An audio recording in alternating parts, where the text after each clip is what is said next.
Assalamualaikum warahmatullahi wabarakatuh. Perkenalkan, nama saya Kiki Muhammad Airas dari Prodi Manajemen kelas B semester 2 dengan nomor induk mahasiswa 28992150347. Mata kuliah di dalam pengantar manajemen yaitu ada dosen pengampu yaitu Pak Joni Tesmanto SEMM.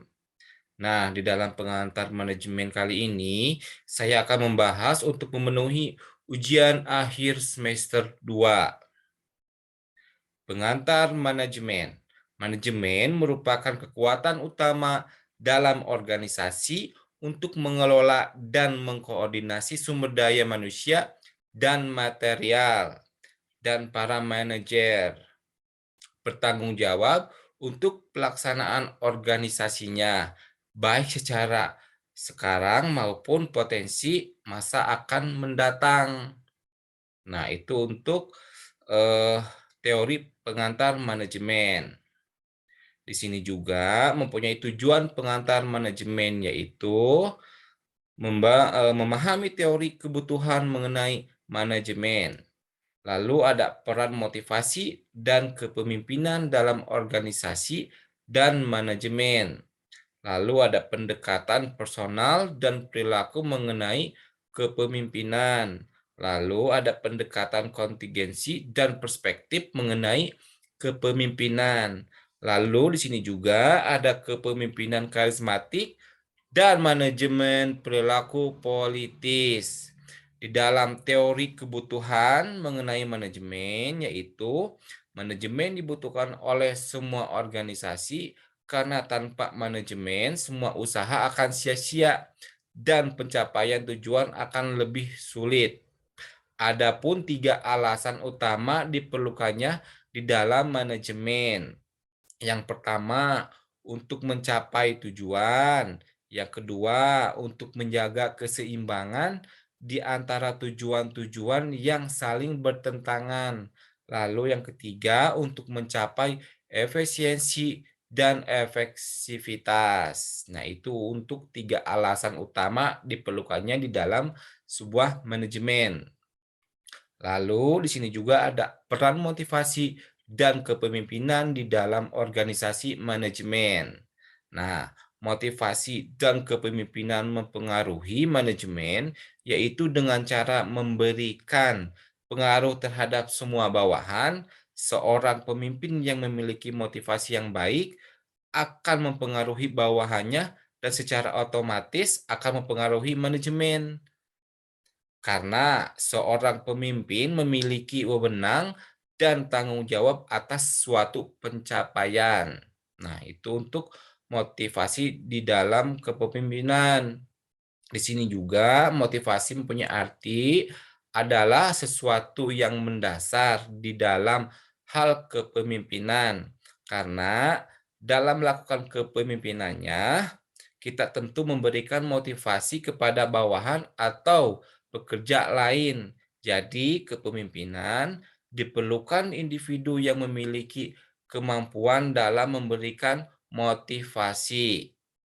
Di sini juga saya akan membahas pendekatan personal mengenai kepemimpinan. Nah, pendekatan personal mencoba melihat pemimpin dari karakteristik, figur, atau ciri personal dari seorang pemimpin. Nah, pendekatan ini mengasumsikan bahwa seorang pemimpin yang efektif pasti memiliki trait khusus seperti intelektual, kepribadian, karakter fisik, kemampuan supervisi, dan trait kepribadian lain dari seorang pemimpin yang efektif.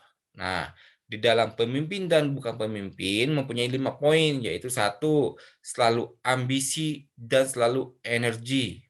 Lalu poin yang kedua ada hasrat untuk memimpin. Yang ketiga, selalu ada kejujuran dan keutuhan. Nah, yang poin yang keempat, selalu percaya diri dan tegas. Nah, yang poin yang terakhir, yang kelima, kecerdasan dan pengetahuannya yang relevan dengan suatu pekerjaan. Nah, itu untuk pemimpin dan bukan pemimpin, ya.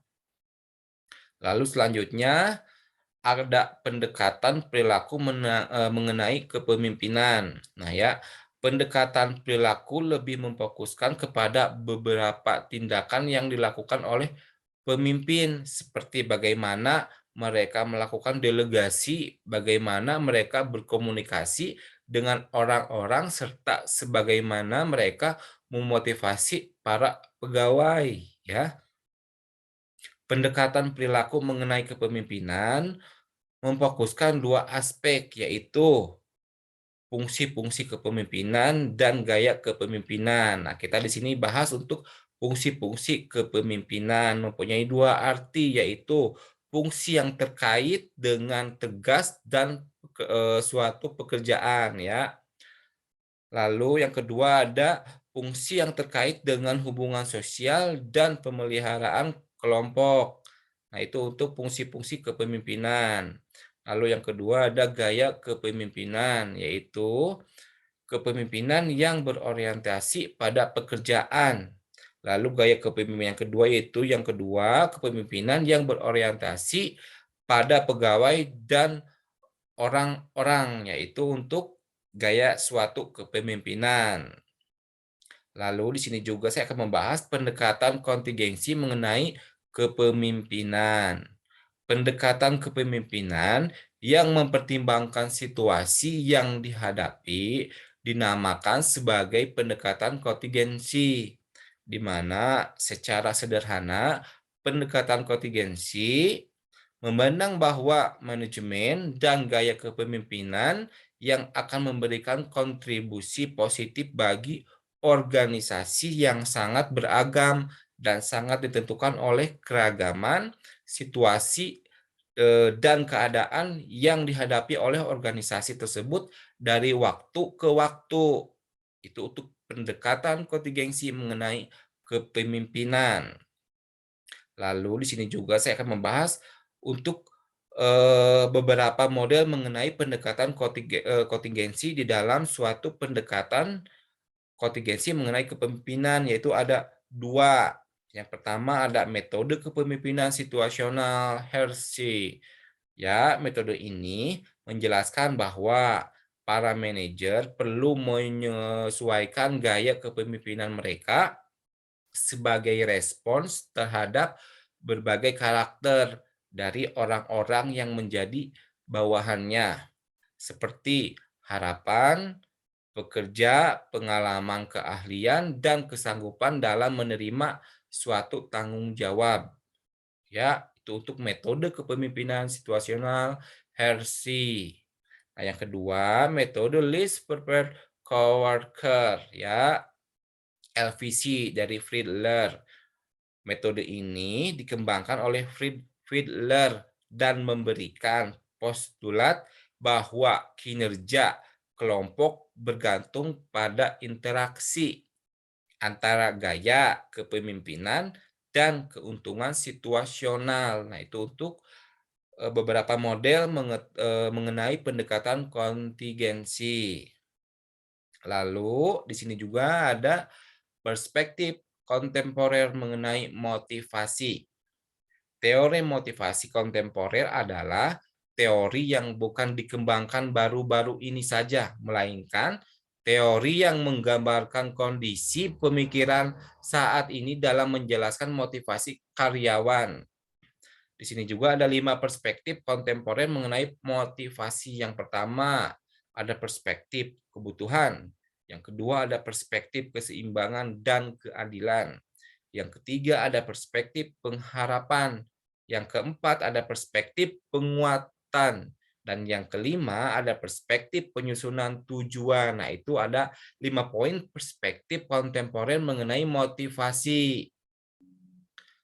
Lalu di sini juga ada kepemimpinan karismatik. Kepemimpinan yang karismatik adalah seorang pemimpin yang karismatik yang akan menyelesaikan masalah tersebut melalui visi radikal yang memberikan solusi untuk menyelesaikan masalah tersebut. Ya, di dalam kepemimpinan dapat diartikan suatu kegiatan yang mendorong dan mempengaruhi orang-orang untuk dapat bekerja sama agar mencapai sebuah tujuan bersama. Dan dapat disimpulkan juga bahwa kepemimpinan karismatik adalah kepemimpinan yang diakui oleh bawahan. Bahkan pemimpin memiliki kelebihan atau daya tarik pada dirinya, memiliki visi dan misi yang dipegang teguh, dan memiliki kepercayaan diri yang sangat luar biasa. Di sini juga kepemimpinan karismatik mempunyai ciri-ciri, yaitu satu, memiliki kepercayaan diri yang sangat luar biasa. Yang kedua, memiliki visi dan misi. Nah, yang ketiga, memiliki perilaku di luar aturan. Nah, yang keempat, memiliki keterampilan untuk berkomunikasi. Dan yang kelima, memiliki untuk mengambil risiko dan mengorbankan dirinya sendiri.